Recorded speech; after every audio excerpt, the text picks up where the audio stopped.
ফেসবুকে আজ ভাইরাল এক ভিডিও। শুয়ে আছে হিরো আলম, মুখে সাদা কাপড়, পাশে বসে কাঁদছে এক লোক, চিৎকার করে বলছে, ভাইরে ভাইরে তুই গেলি কেন?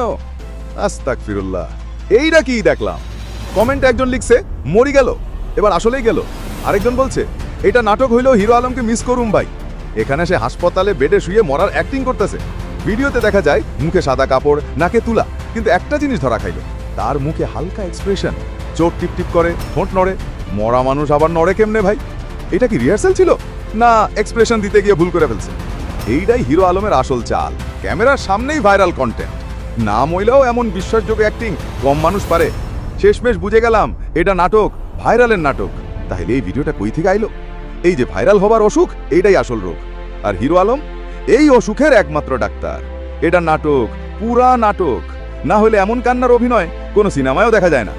জিজ্ঞেসি এক ভাইরে, ভাই কাঁদলেন কেন? সে কইল স্ক্রিপ্ট আসিল ভাই, হিরো আলম বলে কইল ভাইরাল করতে হবে। তাইলে কি হিরো আলম এখন মৃত্যু নিয়ে কন্টেন্ট বানাইতেছেন? হ্যাঁ ভাই, এখন তো জীবন থেকে মৃত্যুই বেশি ভিউ আনে। আর ভাই, এমন ভাইরাল নাটকের আসল খবর পেতে ফলো করে রাখেন আপনার বিশ্বস্ত নিউজ সোর্স ক্রাইমপেট্রোল.নিউজ।